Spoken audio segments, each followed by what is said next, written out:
সৃষ্টিকর্তা সৃষ্টিকর্তা পৃথিবীর প্রত্যেকটা প্রাণীকেই ভালো এবং মন্দের জ্ঞান দিয়ে সৃষ্টি করছেন। হ্যাঁ, প্রত্যেকটা মাছকেও জ্ঞান দিয়েছেন, প্রত্যেকটা গাছকেও জ্ঞান দিয়েছেন, প্রত্যেকটা কীট পতঙ্গ পশু পাখি সবাইকে জ্ঞান দিয়েছেন, মানুষকেও ভালো মন্দ জ্ঞান দিয়ে সৃষ্টি করছেন। একটু গভীরভাবে চিন্তা করে দেখবেন। তার একটু উদাহরণ আমি দিচ্ছি।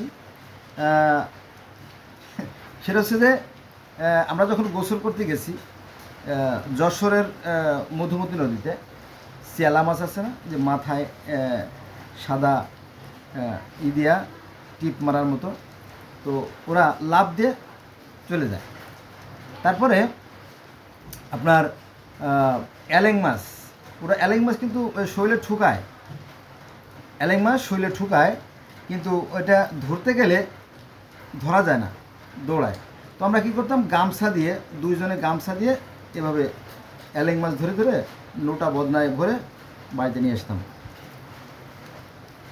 আবার চিংড়ি মাছগুলো নদীর পাড়ে এভাবে না, এটা তো মাথা এভাবে না, ওরা এভাবে হেলাভাবে, কারণ পেট ভরা ডিম তো হেলাভাবে থাকতো, ডিম ভরা চিংড়ি মাছ ধরতে গেলে সাটি দিয়ে চলে যায় চিংড়ি মাছগুলো।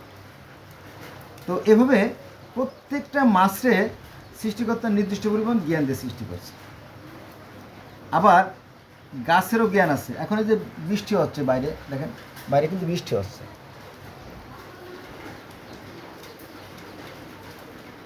আপনি যদি প্রকৃতির দিকে তাকান, আপনি দেখবেন যে কিছু কিছু গাছ আছে, যেমন ডেন্টি গাছ, লজ্জাপতি গাছ, কড়াই গাছ, আরও আরও নাম না জানা অনেক গাছ আছে। তারা কি করে জানেন, এই সময় তাদের পাতাগুলো ভাঁজ করে রাখে, অর্থাৎ সালোক সংশ্লেষণ প্রক্রিয়াটা তাদের বন্ধ থাকে, অর্থাৎ খাদ্য উৎপাদন করে বন্ধ থাকে। যেহেতু সূর্যের তাপ নাই, তারা পাতাগুলো গুছিয়ে তারা ঘুম দেয়, গাছেও ঘুমায়। ভবিষ্যতে হয়তো এগুলো আমরা জানতে পারবো। আর গাছের সাথে যে গাছের যে কথাবার্তা হয়, হ্যাঁ, এটা তো আপনারা জানেন যে বিজ্ঞানী এগুলো অলরেডি আবিষ্কার করে ফেলেছে আর কি। এই হলো বিষয়। তাহলে মাছেরও জ্ঞান আছে, গাছেরও জ্ঞান আছে।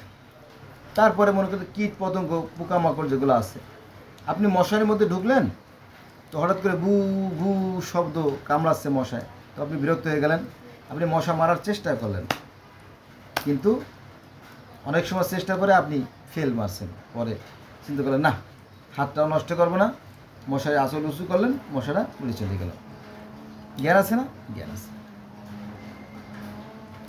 এই যে বৃষ্টি নামতেছে, আপনারা দেখলেন বৃষ্টি নামতেছে, তো এই সময় বকেরা ডিম দেবে। বক বক পাখি, বক, সারলি, কালেম পাখি, মদনটাক, শামুক বুড়া, হাড় গিলা, ভিলভিলে, চ্যাগা, বালিহাঁস, রাজহাঁস, এই ধরনের অনেক পাখি, ডাহু, কুড়া, এরা বিলে আসে এই সময়। এই যে বর্ষা শুরু হয় তখন ওরা আসে, আসার পরপরই ওরা ডিম পেড়ে দেয়, ডিম পেড়ে বাচ্চা ফুটায়।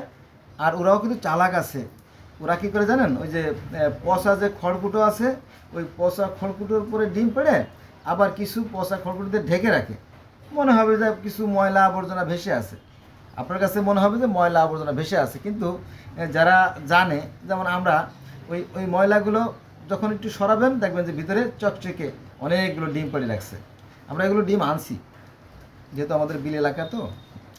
তার মানে কি, এই পাখিদেরও জ্ঞান আছে, আর মাছের জ্ঞান তো আছে। আপনার যে, তাই না, যে মাছ দেখালো ঘাটে মাছ, আপনি চিন্তা করলেন মাছ মারবো, মানুষের আবাস পেয়ে এই পোনা মাছগুলো কচুর তলে চলে যায়, তাই না? তার মানে মাছেরও জ্ঞান আছে, গাছেরও জ্ঞান আছে, এখানে পাখিরও জ্ঞান আছে, তাই না? পাখির জ্ঞানটা পুরোপুরি বলা হয় নাই। মনে করেন যে এই যে পাখিগুলো, এরা কিন্তু অনেক উঁচু উঁচু যে গাছগুলো আছে জঙ্গলের ভিতরে, সেখানে যে একদম মগ ডালে, উঁচু ডালে ওরা বাসা বাঁধে। আর আজকে যে আমি কথা বলতে আপনাদের সাথে, আজকে হলো 17/6/2025 সাল আজকে। তো এখন প্রকৃতিতে শুধু সৃষ্টির উৎসব, অসংখ্য পাখিরা কিন্তু ডিম দিচ্ছে, আর গাছে গাছে তো বিভিন্ন ধরনের ফল ভরা আর কি, এলে বিষয়। আর মানুষের তো জ্ঞান আছে, তাই না? তবে সবার কিন্তু জ্ঞান সমান না, সবার জ্ঞান সমান না। এই জ্ঞানটাকে বৃদ্ধি করার জন্য আমাদের ওই যে মিটিং বা আলোচনা করা দরকার,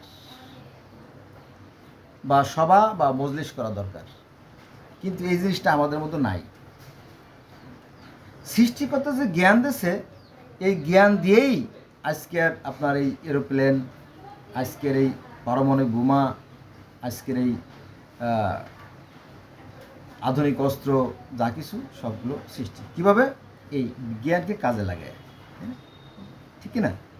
আবার আর এক দল আছে, যারা ভালো দল যারা আছে, তারা তাদের এই বিবেককে কাজে লাগাইয়া মনে করেন যে ultrasonogram, MRI, X ray, tetanus, antivenom injection, প্লাস্টিকের হার্ট মানে পেসমেকার, তাই না, ওয়ারেস স্যালাইন, এভাবে মানব কল্যাণের জন্য ভালো কিছু তারা সৃষ্টি করছে।